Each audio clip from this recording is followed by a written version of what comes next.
Good, good. I don't use the God to connect. Since we're in the same room.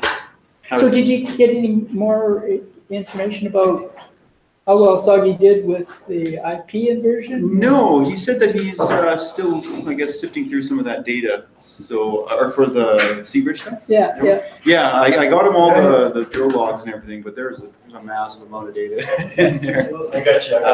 But yeah, nothing yet. So I might bug him here in a little bit. I might be going down to San Francisco actually next month. No, but what about Seabridge themselves? Oh, themselves? Like, yeah, did they have sorry. any commentary about things? Nothing really yet. They're too busy planning for the next one. As ever. I tried to pry a bit, but yeah.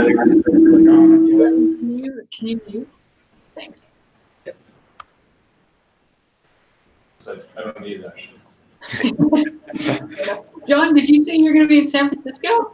Yeah, I think I'm coming down here next month or so. Well, excellent. Well, let me know. Buy you a beer. Sounds good. Oh, if I went down, would you buy both of us a beer? Or I certainly would. Funny for one. Yeah, I certainly would. As long as you buy dinner. Oh, thanks a lot. There is no free lunch. I got it. Absolutely. Cool. Yeah, so I think Soggy is unable to join us today, unfortunately, but he'll probably catch up later. So I've got on our meeting note, Vahid is going to chat about his work, if you are still game to do that, Vahid. Well, see, you can't see his eyes. I can see his eyes. He's very excited. It's very It's just like he almost can't contain himself. Okay, so Oh, yes.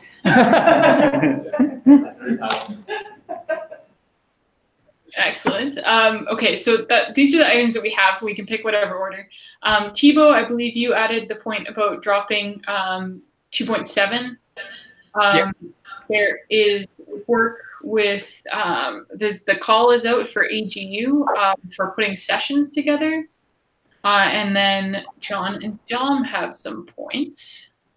And then I've got a few quick updates or like quick questions that we can either chat about today or offline afterwards.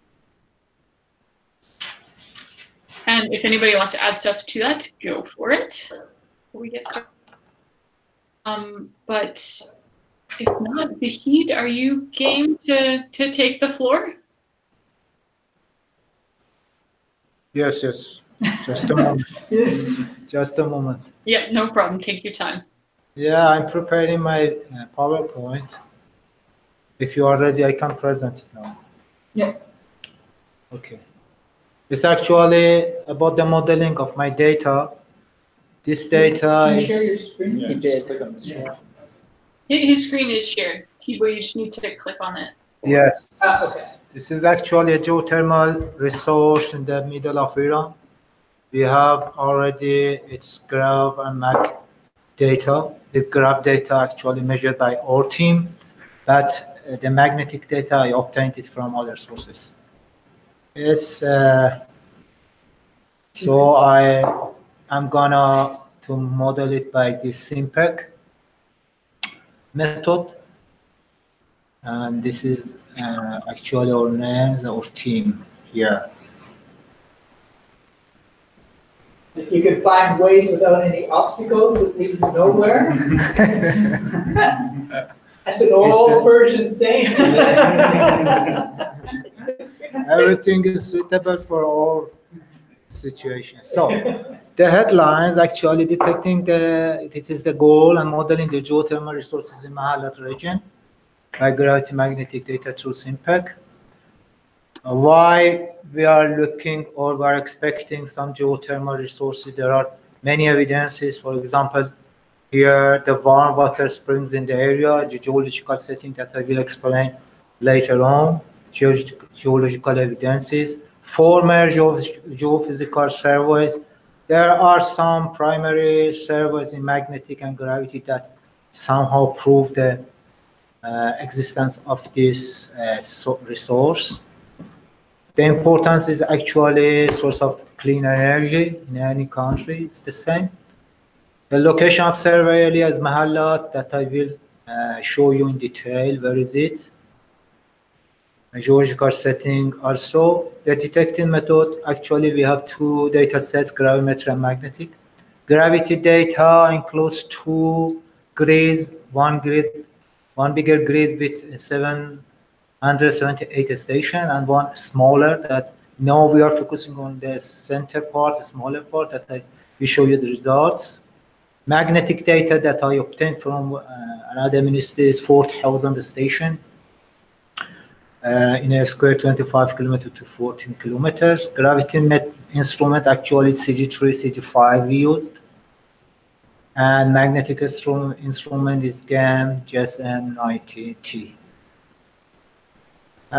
This is the first steps that I do by us, Monta Joseph, and also QC tool from Petrocycon for topographical corrections, because in practice I got better results by this QC tool for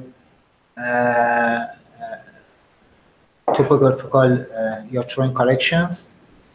So I used it here. Right, before you go into the details, so the gravity and the magnetic data, what are you actually, so what is it? How, for example, gravity, you're searching what? Because you speak of geothermal, but what? Yeah, I show you. You're searching water, or what is it? I show you. Actually, we are searching for the ultramafic rock. We have an ultramafic rock as a source of geothermal, and the hydrothermal liquids come up as the say warm springs. So what is the reason that you can trace it with gravity and magnetic data then normally?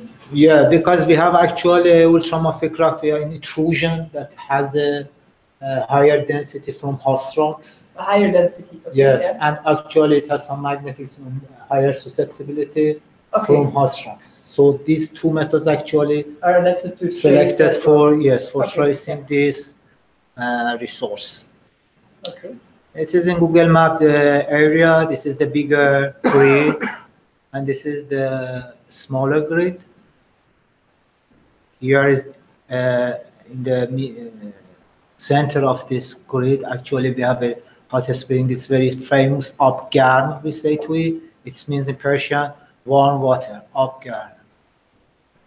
Here is the Google Map again. Here you see the mountains beginning. And this is the city of Mahallat.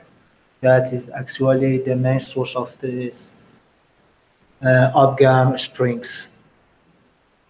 This is just showing a schematic that the Zagros mountains actually is a subduction zone that the Arabia plate goes down into the Eurasia plate here. So in this line, we have a lot of volcanic activations and also faults and many other activities that we are looking for. This is the geological setting from the area. You see here granite, granodiorite, green tooth, ignimbrite, and shale sandstone. So we have a complex of actually basic structures, basic stones, shale, dolomite. The Legion Abgam fault is a very important fault, depth that is determined by geologists here. So this fault actually is the main reason of raising the water and having some, you see these red triangles are actually the warm springs in the region here. It's all of them are somehow close to this depth, this main fault in this area in north-south direction here.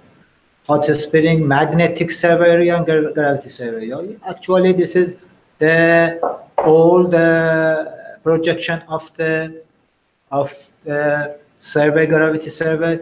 Now we did it in this actually square, the gravity. This one is the old one, this blue rectangle. It was not so very accurate, so we actually measured it again by our team here. So there are several structures that show these activities, I mean the signals rocks here and faults, and so everything shows that there is some sources for the ultramorphic rocks, and also this spring, warm springs here. I have a few pictures from the Mahalat city. Actually, it's close to this, how to speak, you see the mountains here. This is Zagros. It's very high mountains. It is the city of Mahalat. Again, the city of Mahalat here. This is a complex farm, spring complex that the people use it. And it's full of minerals, this water. It's good for some disease. Actually, the plain of Mahalat is also a nice plain, very close to this city, full of these flowers in spring. So it's a beautiful area. And this is our team. This is our surveying team. We used GPS RTK dual frequency. This is our engineer that actually measured the data and his assistant.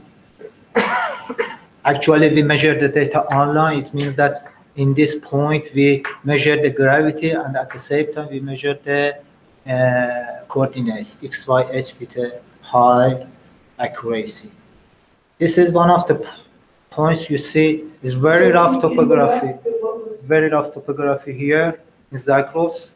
Can you go back just a few days? Yes. Yeah, so what's on top of the tripod? It's actually a GPS dual frequency. So we have two receiver, one. And then is the other guy holding magnetometer or is that? You know, this one also receiver and this one. So we have a stable receiver and a moving receiver.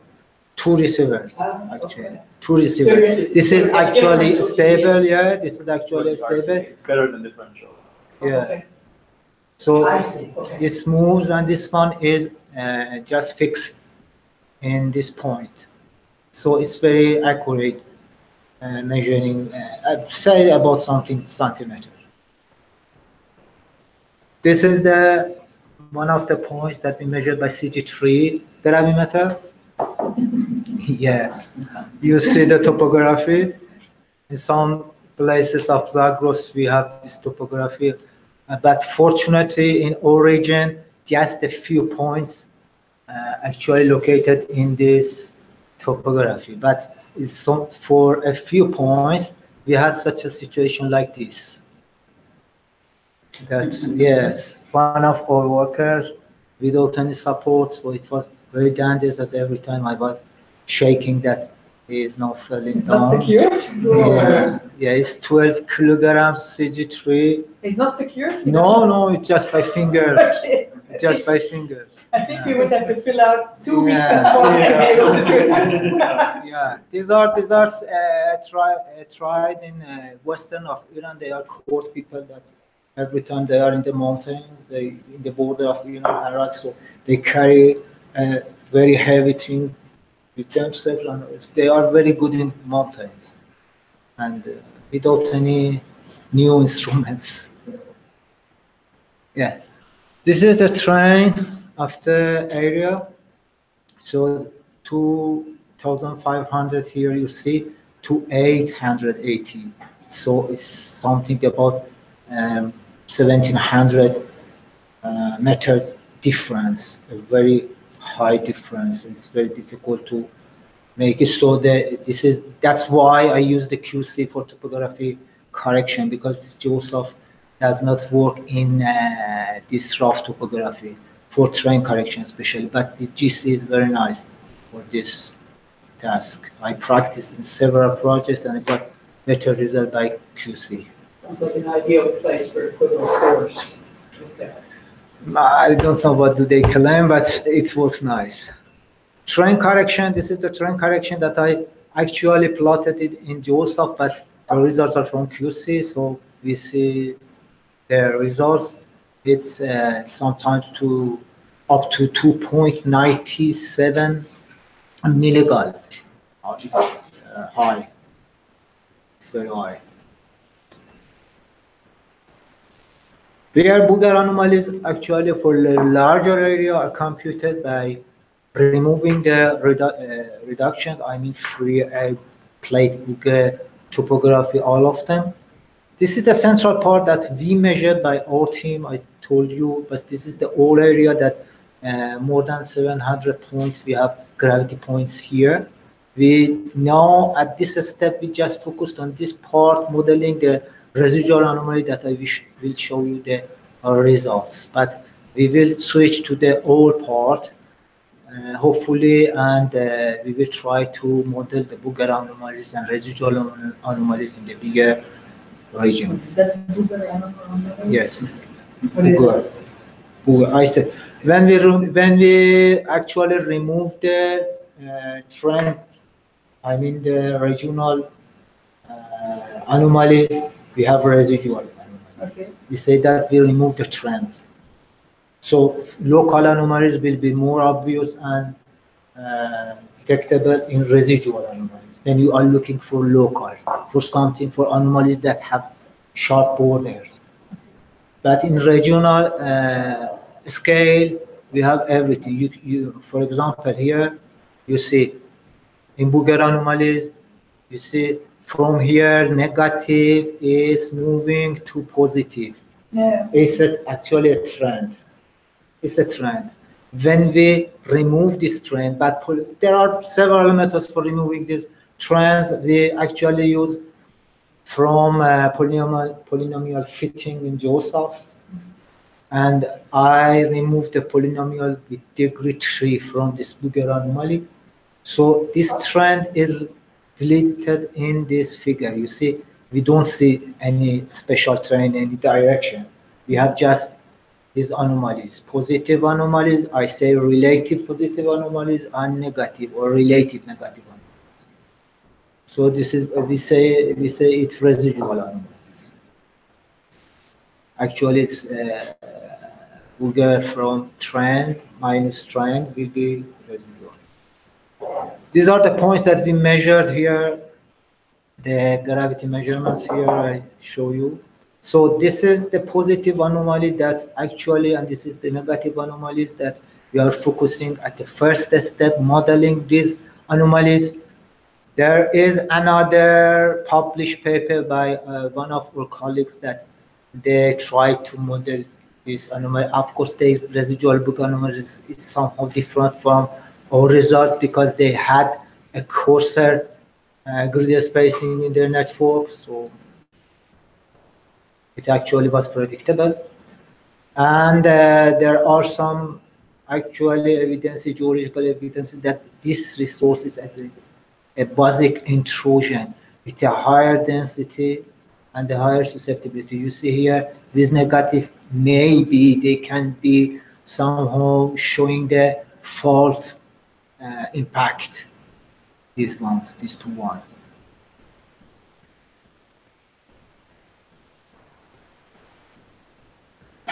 This is analytic signal map. Actually, we use analytic signal. It's a square of actually horizontal derivatives. It better shows the borders of anomalies. So it can actually, you see in the previous picture, we had just one big anomaly here, this red one. Here you see 1, 2, 3. But because it's absolute, actually this analytic signal is absolute, so the negative anomalies change to positive.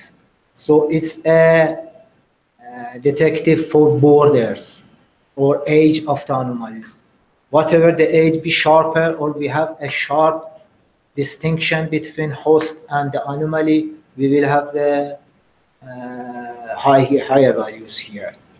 So this is the first filter that we use for making the borders more detectable.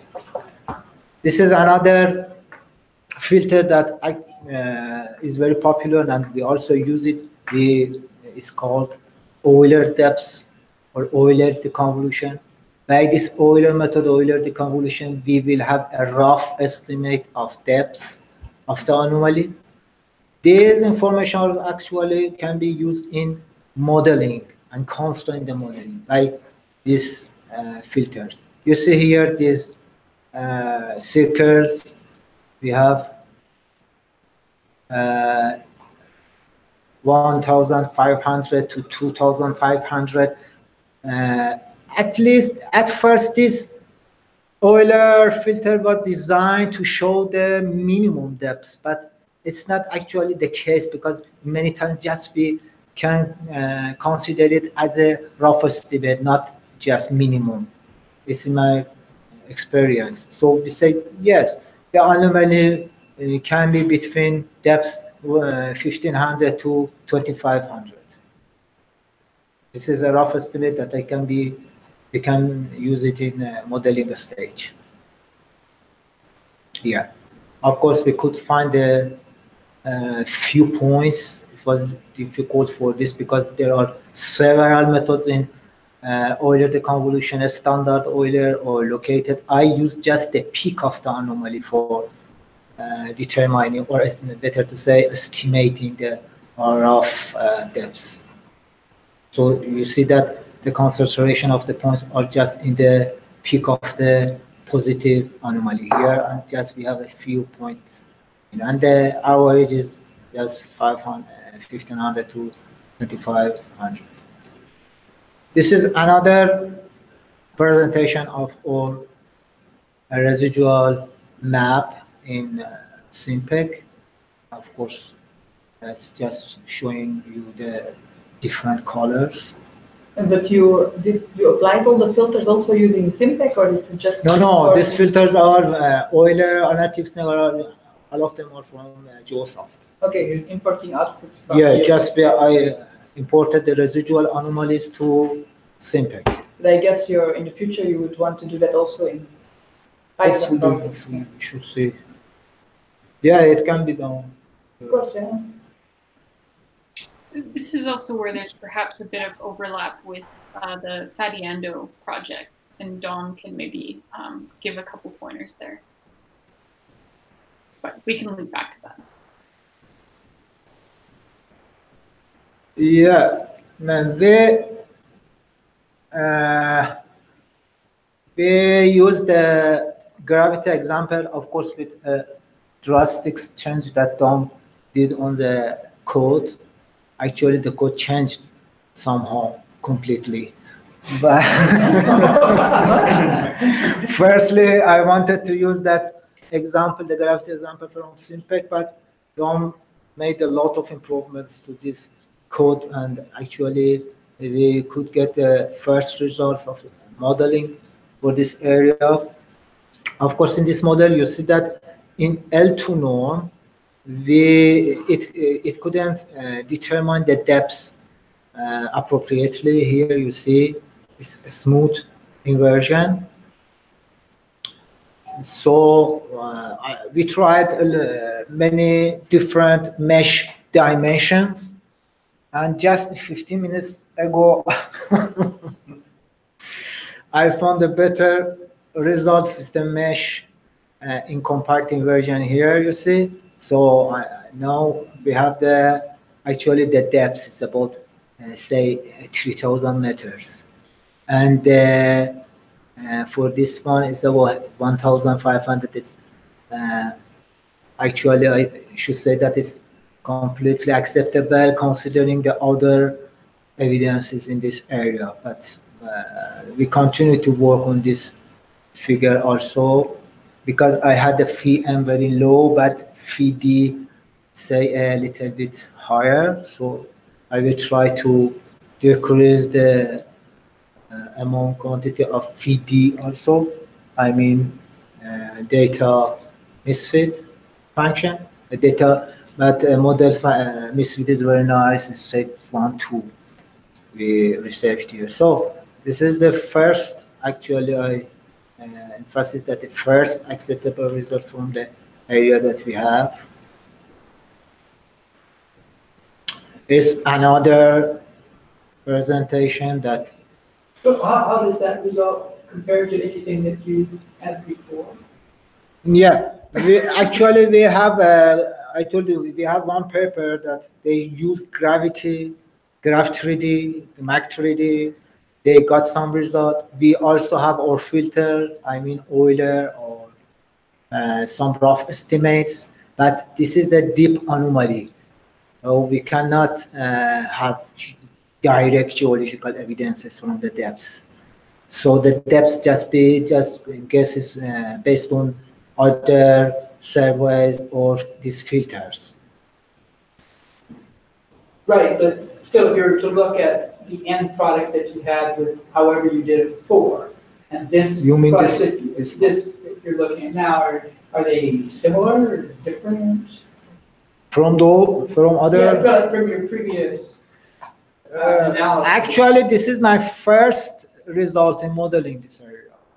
I didn't make any other result. I tried through this graph 3D, but I didn't get good results. And in the other hand, I thought that one of our colleagues did this, so it will be somehow it's not be very interesting for the people to see. But they had also the depth about, say, in some parts 3,000 meters by graph 3D. 4,000 meters here, we have something close to, considering the top of the ground, about 2,000, 2,400. Here is 3. So it's, actually, our depth is about between 3,000, say, here is, of course, shallower. Though it's somehow close to the results. Okay. Yes, by graph 3D, and I have the paper if you wanted, I can show you. But I told you it's the gravity network is little bit different, the grid spacings. So they didn't determine this positive anomaly clearly. Actually, they mostly worked on these negative anomalies. So when we look at their plan, they do not have this positive. That this positive is more important for us than these negative ones.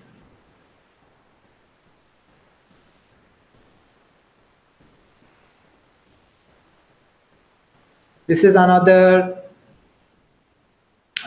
presentation of this figure. It's been minus 2 to 2.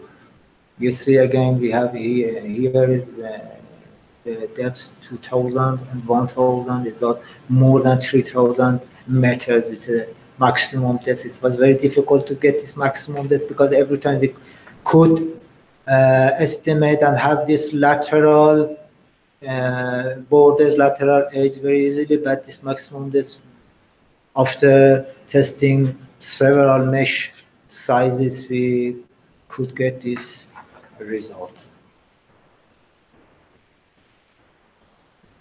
And this is the residual magnetic anomalies that we hopefully will use it in the future. This magnetic anomaly shows clearly this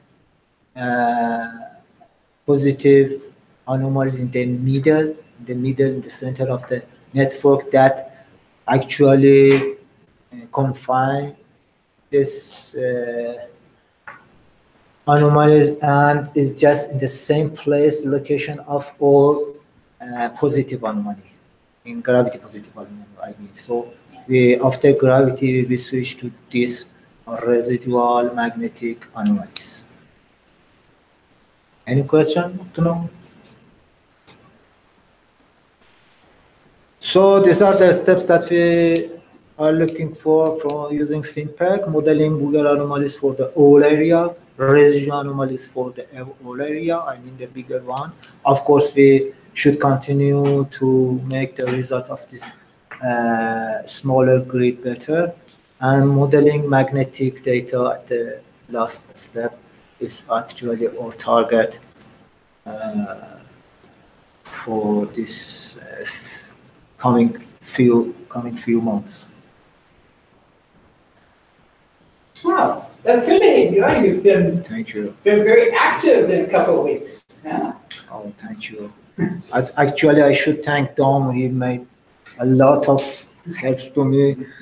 Otherwise, I couldn't get the results in this short time, and maybe it takes, because I was completely unfamiliar with this Python or SimPEG, and just in a few weeks,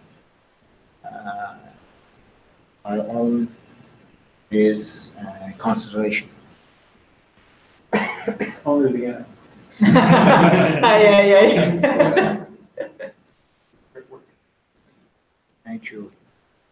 So are there, if you were to kind of look at the data reduction that you had, so where you've got a positive and it's flanked by two negatives, is there any chance that the negatives could be just some artifact because of the way the data were reduced, or do you feel like those are really solid? One of these negative anomalies, I mean this one, actually is the show the exact position. You're very close to this. That's important depth fault. So it's actually because of fault. This So there's some Yes. geologic Yes, reason yes, for yes. that. Yes, the fault can be seen on the ground. This fault, this depth. But this one, I'm not sure about this one here or here. But for this and this, definitely there are some geological evidences that shows the property or appropriate of the results for these two ones. And your terrain was so severe here. Has, is that causing some problems here? Are you able to model that? Or early, but yeah. Pardon me? It's early, right? Which is Yeah. first. What? No. It was, for me, this Python was just learning a language from another planet. So, so everything was actually very, very new for me, but I like it. I like it. It's very interesting because in the past time, if I wanted to make a modeling or inversion, I used several softwares and just switching from this to that to this to that, and we didn't have a compact source to do everything at the same time. And I would say that the results are also very acceptable because this is a very deep anomaly with actually you see here the milligauss. It's maximum say 6 positive to -4 milligauss. It's a small quantity, so it's very difficult to model this. And I tried other methods that I previously used them several times. For example, there is a method from Camacho. I don't know you know him or not. It's actually growing bodies. Growing bodies is based on growing bodies. And there is a software in Fortran. It can be done very easily, and he published his papers in Computer and Geoscience. I use this method in several projects for shallow sources. It worked very nice. But for this one, I tried it several times at home, but collapsing without any reason. And in the other hand, one of the important shortage of these methods is that the number of data are very limited. For example, you can just have, say, 500 or 600. More than it, the software will not work. I mean, this software. Or even I tried also model vision at home. It was not also successful because I told you this is a very deep anomaly with a very small quantity of, say, gravity anomaly, residual anomaly. It's not Ruge anomaly. -4 or 2 +6 is nothing for such an anomaly. And it's very surprising that we had problem about the depths, but when I came back from the pool, my brain opened somehow.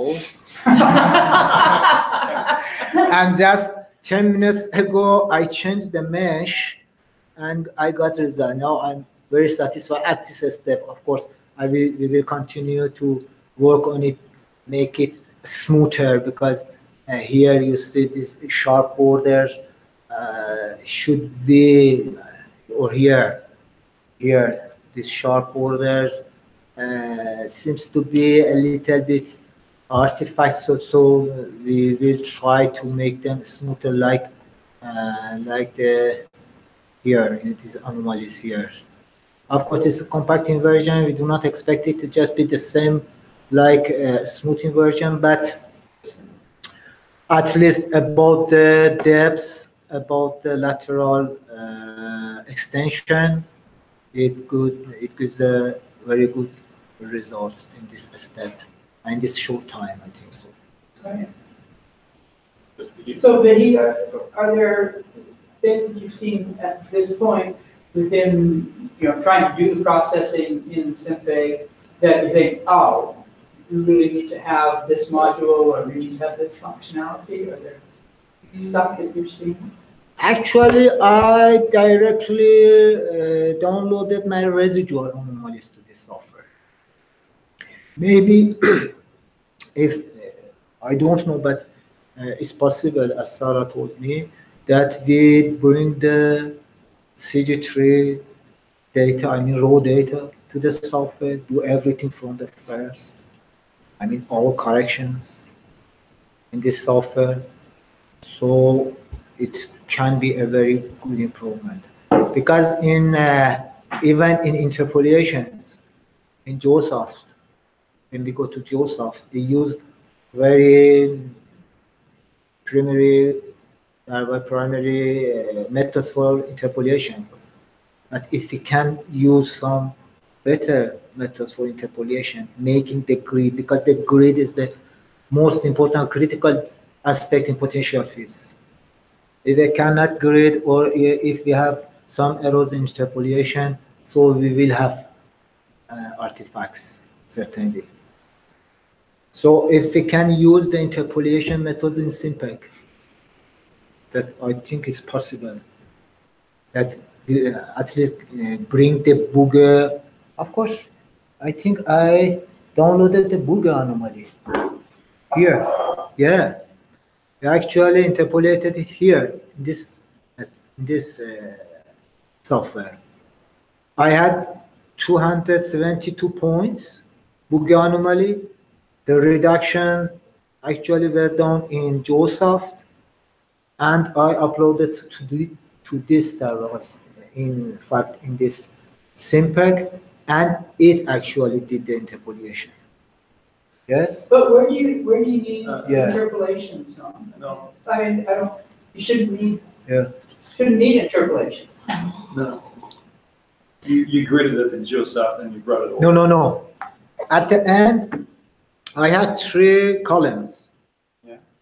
4 columns: X, Y, elevation, booger anomaly for 272 points. Mhm. And the data mesh or data that the program read it, I show you. It was actually not gridded, but the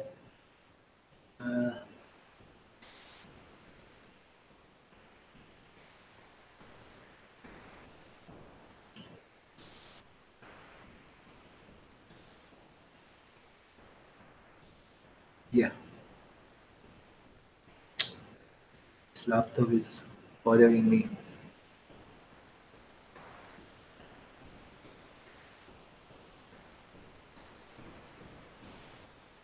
Not The data that you have are always with respect to one specific base station, I think.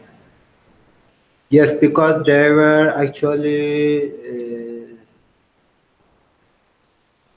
272. We had one base station. One base station. Yes. And we repeated the base station. We read the base station in the morning, again at lunchtime, and in the afternoon. If we were in a smoother area or say hilly area, we could repeat it more frequently, every 1 hour or 2 hours. But for these gravimeters, I mean CG3 or CG5, 2-3 times per day is enough. Of course, we should every time look at the SD or the difference readings in the base station. If it is high, we should repeat it more frequently. I mean, say every 1 hour or 2 hours. If it is low, So it shows that the drift actually error is not high, it's not too big. This instrument, this CG3 is somehow old now. We have CG6, yes, CG5, but this CG3 is very stable instrument. CG3 it was 0.05 milligal. Its accuracy is very nice for these tasks. This microgal is CG5 or CG3M 0. Is 1 microgal actually the resolution. It's a very sensitive instrument. So when we moving in rough topography, then we should wait in the base station for say half an hour that be stable. But this CG3 has a lower accuracy but more stable, and we didn't have so big standard deviation still. I don't know what's the matter with my. I open it, but it can't. So I guess Here you see 270. This is the file. This is the file. But it doesn't say it's on the grid, right? It's not necessarily on the grid. Yeah, it says booger anomaly, but we didn't grid it. That's good. We didn't grid it. It's 272. It was if it was gridded we could have say 1,000, 2,000 points. So that's what we inverted. Yeah, it's the original coordinates of the points. This is the elevation, and this is the booger anomaly. Just I computed the booger anomaly in GeoSoft. This is the database of GeoSoft. So I didn't grid it in GeoSoft. Yeah, so why are we talking about grid? Yes, the grading was actually done in the SimPEG. No grading. No grid. No, Oh, no out of SimPEG. no grading is happening anywhere. So how did you But it's just how did you make the visualization to figures, make the plots. visualization, plots? Well, this is your model. It's not your data. What you showed us. Yeah, but You didn't show us I had also You did not make a I had plot of also your- a figure. This one, Oh, this is it's just for visualization. yeah, If you show the plot, it's a scatter. It's not the. yeah, just this one for this one. I see what you mean. You yourself plotted. Forgot. Sure. Okay. But these ones, yes, you are right. These are in GeoSoft. I GeoSoft gridding. But I didn't interview. I actually all data set was this one that I show you. This is not gridded. This is 272 main points, measured points. These are the coordinates, and just we didn't have the ST because ST is very difficult to determine in the field, and I assumed a low ST for it, say 1%.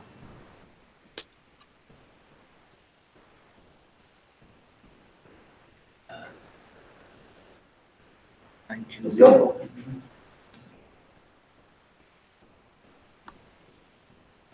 Any question? I'm ready to answer. Yeah, you said that you don't have any geological constraints at depth, but you use some other constraints. What were those? Yeah, that was my only constraint were two things. One, this figure, Euler depth, it's the normal, it's a routine, it's a popular method in gravity. Because for deep anomalies, we do not have any other evidences or documents, but what's the depths? So these are the filters that everywhere in gravity you can see it. Euler or analytic signal or Werner, or these are the filters that help us to have a rough estimate from the depths. That is very important. The depth is the most important parameter in inversion. And I show you this published paper from one of my colleagues about this area. Of course, that is somehow different, but in sometimes it has, in some words, it has overlap. It actually, this data in this paper also can help us. This is one of our PhD student graduated now, one of our colleagues. It's an Arabian journal, GeoScience, published. You see, the magnetic anomaly is just the same, or magnetic anomaly with these guys. Even the pictures I used. This is the magnetic anomaly. This is very similar to our. When actually we are using just the same data, no difference in magnetic case. This is the older that I didn't apply for magnetic up to now. 3D inversion, they use this Mag 3D and Graph 3D. They claim that this UBC Mag 3D and Graph 3D, and the name of drug is here, you see, 1996 paper. This is the model synthetic grid, real grid. These are the formulations that you are completely familiar with these formulas. Here to invert a model of susceptibility. This is the model for magnetic. I do not want again to do similar job in Graph 3D. I want to use this SimPEG and compare magnetic. Of course, the magnet or the data is just the same data, but gravity is different. Or gravity data is much denser and more accurate. This is the results in magnetic. So that's why magnetic is not so important for me at this step, because I'm not sure about the accuracy of the data. But anyway, it's better than nothing. Yeah.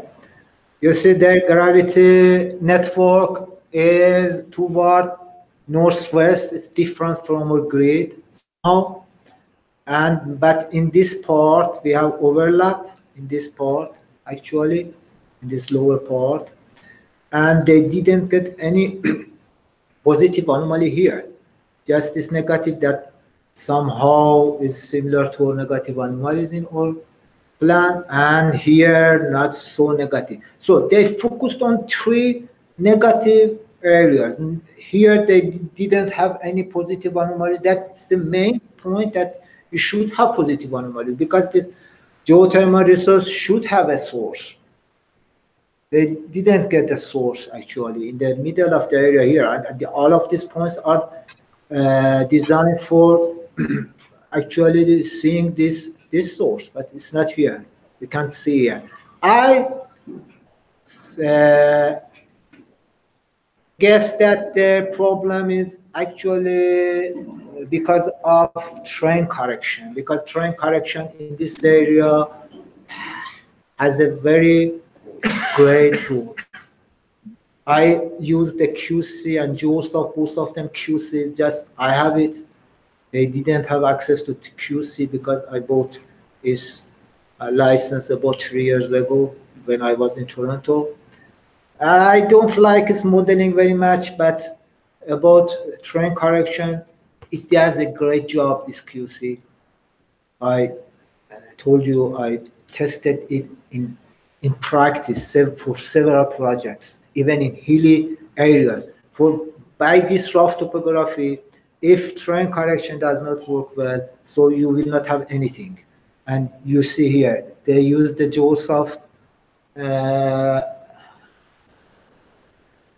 for this train correction, and they didn't even determine this positive anomaly. Here you see a negative anomaly. It's completely has paradox with the geological evidences, because they have some negative anomalies. We cannot consider this one, but this one. So where is the source?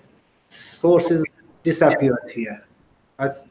So in my opinion, the Boogie anomaly or residual anomaly is gone. So they are focusing on these negative anomalies. Even I do not agree by this A3, because it's just in the border of the grid and it can be artifact. Even this A2, I do not agree by this one also. So because you see the points are just here, they are just existed because of extrapolation or interpolation, these anomalies. So the only one, all one is somehow, say, I don't know, maybe 50%. Based on my own experiences. They used several directional horizontal gradients to determine the places of the faults.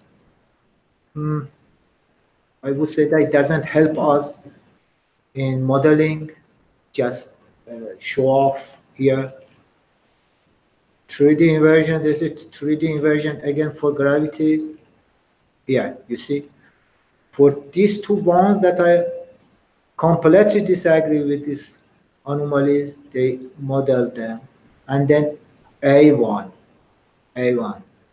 And even this A1 is a long anomaly, is somehow should be, if this anomaly be real, it should show the place of the fault. And I don't see anything that be similar to fault, you mean here. Because in faults, actually, we have some anomalies like steps, or at least show the mirror of the fault. I don't see it here. Anyway, I would say that just by this A1, it somehow can be discussed. We should probe it. I don't know. This is the only paper published from this area.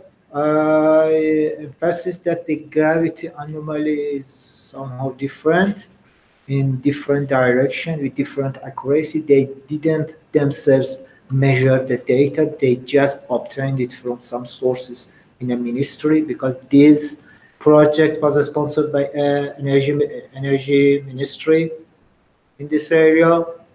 And so they actually paid money for this project, but these people that wrote this paper just obtained it. So I don't know what's the accuracy of the measuring data, or say weighing, or say corrections. And in my own experience that I actually worked in this project about 20 years, I say you that this Boogie anomaly is wrong, this residual anomaly, because 3 anomalies, all of them, at least 2 of them in the border. These are not anomalies. If I could see an anomaly here in the middle, so it can be somehow considered serious. But it's a paper, and it's a publish, and so I don't want to downgrade the jobs of my colleagues. It's valuable, but I would say that it's No, very. I think you're right that a potential weak link here is that terrain correction. I mean, that is so extreme. And the polynomial trend. I have a huge issue with the polynomial trending, but right. Why, when you know when you go to higher degree polynomials, you're gonna end up with edge effects, right? But Anything that's on the edge of your D-trend thing is pure mathematical. Well, when you see such a topography, of course, just a few points we had in this valley, but I say a vertical cliff. I was scared to go up. Actually.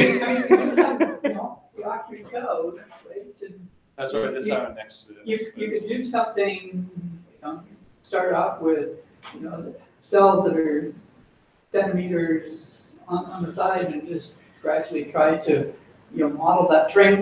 How accurately can you get from digital terrain maps what that looks like? What do you mean? Sorry, there's Well, so if you're going to try to model it, okay, and then got some kind of a digital terrain map someplace, what sort of accuracy do you have? You mean the grid spacing of topography data? Yeah. Actually. Yeah. I should see it. We had about, say, 2,000 in the file. I have it here. Anyway, we should probably continue some of these offline. Yeah. Here it's nice because we have a large footprint of gravity, so let's invert the whole thing first. Yeah. Yeah, so This is our trend. We have the data to fit our trend. there are more than 2,000 points here. And the positive point is that many of these points are measured by our team. And we use the height of the points, of the gravity points. When we were measuring the points, gravity, this is the antenna is moving. So it go there, and it because it's 50 meters or 100 meters around the measured point is the most important points. Yeah. So we had a lot of points close to this measured points and measured by ourselves. We didn't get it from internet or some other sources. This is our gravity is a topography file. It's a more about 3,000, I think. Well, thanks, Vicky. I think we just have a couple minutes left here, so there's a couple quick items to go over, and we can follow up on Slack and on GitHub with these afterwards. But about dropping support for Python 2.7. So I think the main motivation here, and jump into misinterpretation at all, is that like there's just upstream or downstream changes that are starting to impact like how or like the builds are failing on Python 2.7, and it's not because we changed anything, it's because upstream stuff changed. And I don't actually think there's really anybody still using Python 2.7 in the SimPEG community, and so like debugging that is actually a waste of our time at this point. And so I think it's a fair time to basically like we can maybe start a pull request and make some notes on dropping support for Python 2.7. We don't need to break any compatibility yet, but we can sort of make a statement that basically like we're not going to be supporting bug fixes or anything like that for Python 2.7 anymore. Thibaut, did you have anything to add to that? No, I think that all of what you said is fair. Like it's really just like right now for us, I think it's like MPL or something like that has a dependency, and the new package you require is only for Python 3.6. So that's what's happening. Okay. Yeah. So I mean, we can like at the moment, I guess the easiest thing is just to kill Travis on Python 2.7. So. Yeah, I agree. But I think that we should actually do that as a step and make a release, even though it doesn't change the code, to make the statement that says like beyond this version, we are not bug fixing Python 2.7. Sounds good. Cool. Okay, well, we can get that going this Sarah, I think you made the comment about AGU for 2019. The call is out for sessions. And so we don't have much time to chat about this now, but maybe the thing that we could do is if you'd be willing to maybe start a Google Doc and we can start doing some brainstorming about like what an AGU, what kind of sessions you'd like to perhaps propose. I was involved last year with a number of people creating some open source software sessions, and so it would be really nice if there's some overlap, if we can merge these efforts so that they're not sort of duplicated, and also that we bring in other people like yourselves to broaden the group. Okay, so you'd like me to start a Google Docs in which everybody put it on Slack so that everybody can write the IDs and okay, yeah. Yeah. Does that make sense? Yeah, perfect. Excellent. Anything you wanted to add there? No, I think maybe we can start that and then next time go over the list and see what we'll do exactly in reality. That's okay. Good. Dom, did you want to make mag gradiometry? I put in John on the spot here. Yeah, well, there's been a lot of requests for it on our side. Our business, and Dom got me a paper there and I've started it. I just need some guidance where to put it, how to implement it, and I wrote the analytics this morning, so the test should be able to do the test as soon as the kernel is done. Nice. Want to give some background? It's mag radiometry, and I think he has interest of maybe doing. Yeah, so what Angle had before was that their full tensor they used from SuperCon was liquid helium high temperature squid with the six sensors to do the gradiometry. And now Anglo they don't have the, I guess, exclusive rights anymore. So SuperCon came to us. And yeah, a lot of people are interested in it, but they don't want to try it until they see some forward modeling at the very least. And this is where I came to Dom. And what was the paper was from? I cannot remember. Yeah, who was that? It's a published paper. Yeah, it's a published paper, and yeah, so I started with the kernel there, but I just want to go over it with you because I'm obviously an amateur at this stuff. So. It's actually crazy because the kernel for a mag, it's a tangent and sequent and everything, and when you take the derivative of that, everything becomes a 1/. Yeah. So it's even easier. The kernel's a December to compute. Yeah, that's why I was kind of scared. Like I started programming up, I was like, this might. I thought this would be a little bit more confusing. But. Yeah.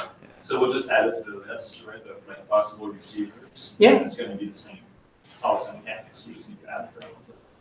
Nice. That's super cool. Well, if you want to start like a GitHub issue, and we can jump in and start help scope things out and get the API and all that sort of stuff in place. Yeah. Yeah, I think from your side, Lindsay, what we will have to think about is the way we are dealing with different receivers. Because now, it's not just TMI. We have maybe 5, maybe less components, and people will have to be able to switch on and off the components. So I have to think in like how to store it and how to trigger which one. You know what I mean? Yeah. Yeah. Restructuring, I guess. Yeah. So if we can start like just scoping this out in an issue, and we can try and like get some of that infrastructure right and keep it in line with what we want to do for the simulation class. Although I don't know how much of an impact that would actually have on this, but we can sort all that out. Yeah, as we work through it. Cool. Okay, then just a couple other quick. Is all still there? You froze on me. Frozen to a smile. Yeah, so thankfully it's a smile. Good. So we're back. So Discretize 0.3.9 is out. This includes work from Bain, getting VTKI examples in place. And so it's check out the release notes, and then you can have a look. Bain just started a Viz channel on Slack that you can jump in, ask questions about visualization, share some ideas, and all of that. Yeah, so I think unless anybody else, does anybody else have questions or things to bring up? No, good here. Just but Sagi's not here, that I've been struggling like for a day to try to implement some topography to just 2D mesh, and it's not really, even with the examples that are online, it's not that straightforward. Something like seems to be wrong in some of the functions that you call with synthetic things that doesn't work for real data. So I'm trying to figure out how to solve it, but yeah, probably something that needs to be fixed. Yeah, either on just 2D, but with a surface topography. either on Slack, or you can also create an issue on the SimPEG. Okay, I'm now in contact with Soggy. He wanted to take a look at the script, okay, and maybe once we find it, I can post then the solution to Slack, to the general channel that I want. We'll create a Git issue. Okay. Yeah. Sounds good. Perfect. All right. Thanks, everyone. We will see you all next week. Okay, thanks, man. Thank you. Bye-bye.